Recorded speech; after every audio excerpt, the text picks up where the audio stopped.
Hola a todos, esto es Simply Health y hoy vamos a hablar sobre si la obesidad es genética o no es genética. Para todas esas personas que le echan la culpa de su situación a los genes, a sus padres, a sus familiares, a sus antepasados, pues este vídeo les interesa mucho porque puede que estén equivocados, ¿vale? Entonces, vamos a ver si la obesidad, como digo, es genética o no lo es. Vamos a empezar por los motivos más genéticos, ¿vale? Y vamos a empezar también hablando de los animales. Si pensáis en la naturaleza, es raro ver algún animal con obesidad. De hecho, es prácticamente imposible. A no ser que sean animales que, por ejemplo, como los osos, tengan un periodo de hibernación y necesiten coger reservas para luego estar un tiempo sin poder comer. Pero, quitando esto, los animales comen cuando pueden, pero cuando tienen cantidad de comida en exceso, tienen un momento de parar, de saciedad, por así decirlo, es un mecanismo natural. ¿Por qué? Muy sencillo, un depredador gordo no va a ser capaz de coger presas y una presa gorda no va a ser capaz de escapar de su depredador, es así de fácil. Vale, ¿qué es lo que sí ocurre, por ejemplo, en los zoos o en las casas? Que ahí sí que vemos animales con problemas de sobrepeso, con obesidad. Esto sucede pues, porque al final el animal está fuera de su entorno natural, come algo diferente, se mueve de manera diferente y al final pues enferma. Aquí también esto está relacionado, al final la salud es un todo, pues con esos problemas de fertilidad que tienen los animales en cautiverio, con esa esperanza de vida más reducida, etcétera, etcétera, etcétera. Vale. La obesidad en realidad, ¿qué es? Pues es un problema multifactorial. No se puede decir que uno sea gordo o que tenga sobrepeso porque así ha nacido, porque hay cientos de factores. Puede haber incluso los factores que menos sospechemos más allá de la dieta, del ejercicio, de las calorías. Por ejemplo, hay ciertos contaminantes ambientales que pueden desregular las hormonas y producirnos obesidad, y esto ya no es genética, esto es ambiente. Puede haber incluso problemas psicológicos, emocionales, es súper típico, además en consulta se ve a diario, personas que comen porque es su forma de expresar emociones negativas, ¿vale? Y consolarse.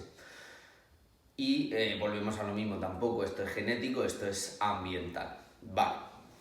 Tercer aspecto relacionado con lo anterior, ya no es que no solo la obesidad apenas es genética, es que en realidad casi todas las enfermedades, casi todas las patologías no son genéticas, son ambientales. De hecho, una enfermedad puramente genética se ha analizado que hay en torno a 5% menos de todas las que se conocen, ¿vale? Hablamos ya de enfermedades como podría ser, por ejemplo, el síndrome de Down, enfermedades ya muy específicas de daño en los cromosomas desde el nacimiento, mayor número de cromosomas, menor, etc.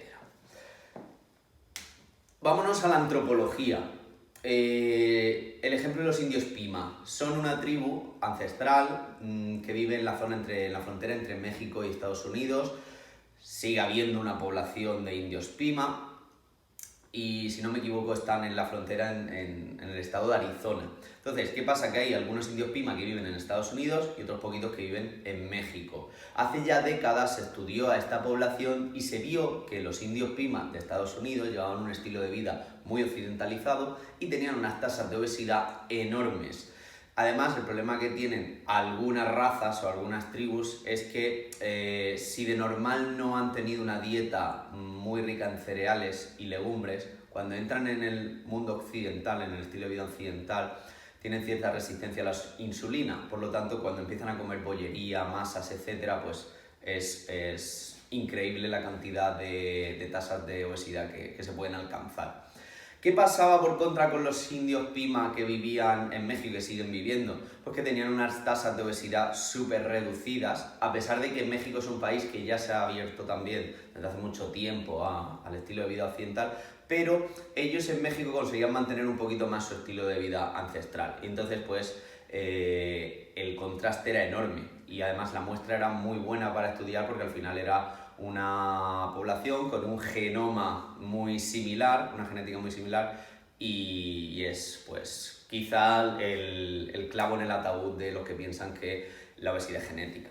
Vamos ahora a la defensa de mi teoría, ¿vale? Al final, bueno, no digo que yo tenga la razón, al final vosotros tendréis que sacar conclusiones, pero yo voy a defender que la obesidad es algo aprendido, es algo social, sociocultural, ambiental, como queráis llamarlo. Vale, ¿por qué digo que es aprendido? Pues muy sencillo, seguro que conocéis a alguien que dice, yo soy gordo porque mi padre es gordo. Soy gorda porque mi madre era gorda y yo he salido igual que mi madre, igual que me parezco en su cara, me parezco también en su cuerpo. Vale, si te pones a analizar a estas personas, verás que a lo mejor la madre cocinaba exactamente igual que cocina la hija. Por lo tanto, a nivel de alimentación es exactamente lo mismo, ¿vale? Alimentación ambiental, ya el factor genético no influye tanto.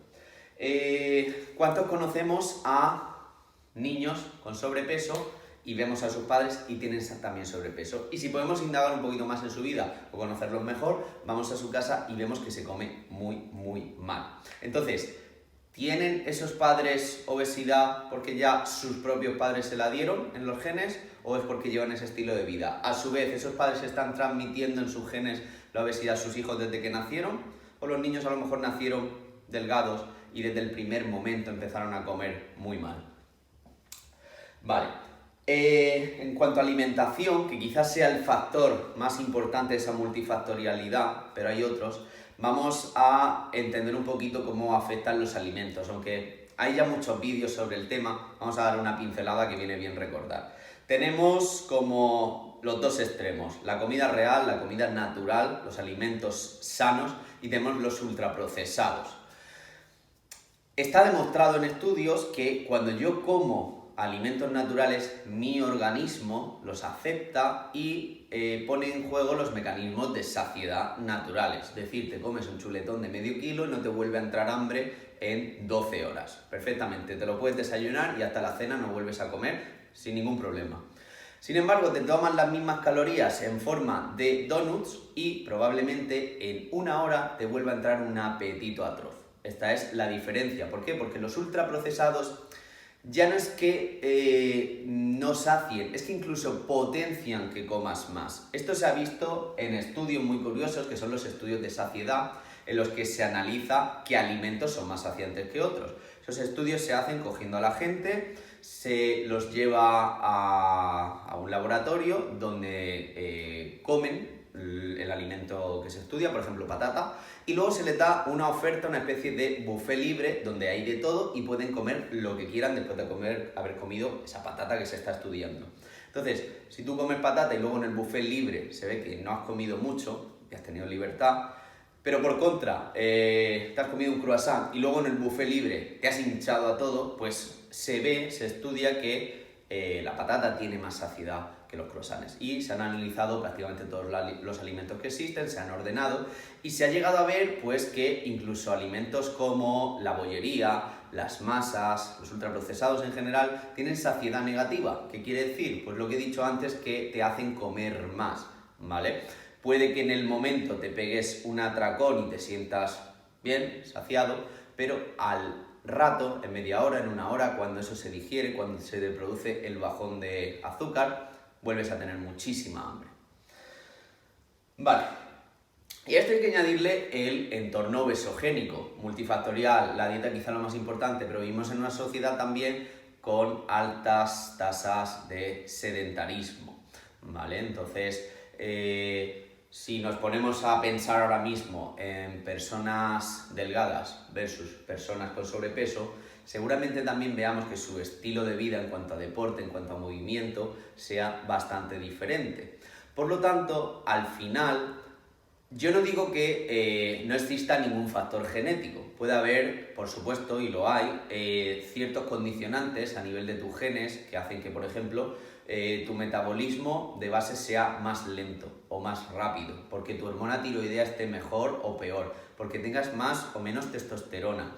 Puede ser que de nacimiento incluso tengas una constitución más ancha, un esqueleto más grueso. Eso va a hacer al final que seas un poquito más ancho, independientemente de si es grasa o músculo, ya vas a pesar más.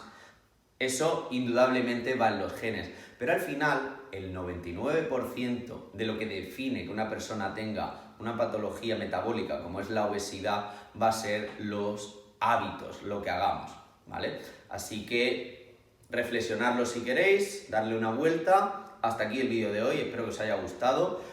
No olvidaros suscribiros, compartirlo.